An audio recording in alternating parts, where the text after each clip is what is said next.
Hello from nowhere kitchen table. So yesterday I went and I cut someone's grass, and a lot of people in Alabama, they have their own fixed income, and they can't afford landscape crews to come out and cut their grass.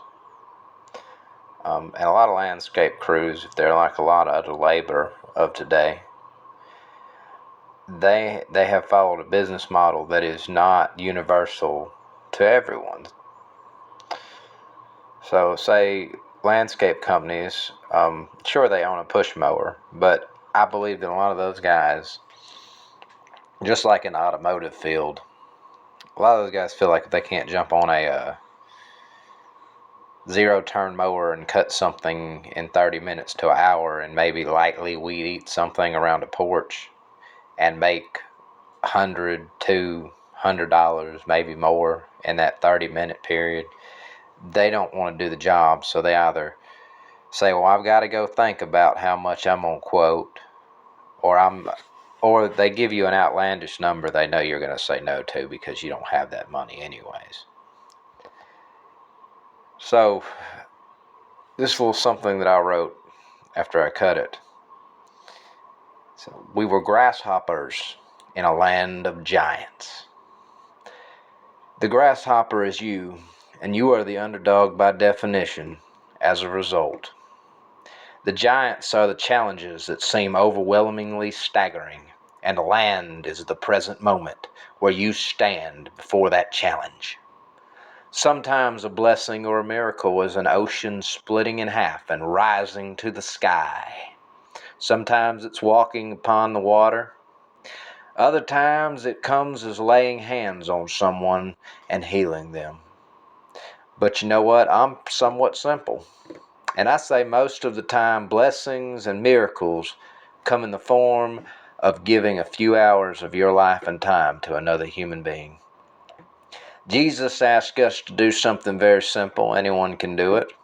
Go out into this world that is full of blinding darkness and pain and try to ease the suffering and worry of another person, because he knew if you had the faith to do that you would undoubtedly succeed. Today, for the minor irrelevant cost of a few hours of my time, I got to live the words of Jesus Christ. If you do for any one of my tribe and family, from the greatest to the least of us, so have you done for me. Today I got the opportunity and gift to serve Christ by serving a most wonderful person. When you see someone that needs help and without understanding it, the urge rises up that you feel compelled to help them, then you go help them. When another person's giant seems so great and overwhelming and you feel compelled to rise up with them, then you help them overcome that giant. Just like dots, we are waiting for God to connect us to one another. In the land of giants, we are but grasshoppers. And, you know, I came to a realization. I came to notice something. That when you pray and you ask God for help, you ask Him for assistance of some kind, sometimes God calls upon another one of His children, another one of God's children, to rise up and come help you. That's what that urge is, guys. People call it empathy. Some people call it wanting to do good, whatever you want to call it. I believe it's connection to our brothers and sisters. When someone cries out help to the Lord, you may not hear it. You may not know that person. You may not even think you're going to help someone. But all of a sudden, that opportunity, that chance to be that blessing, be that miracle to that other person, it becomes so apparent. That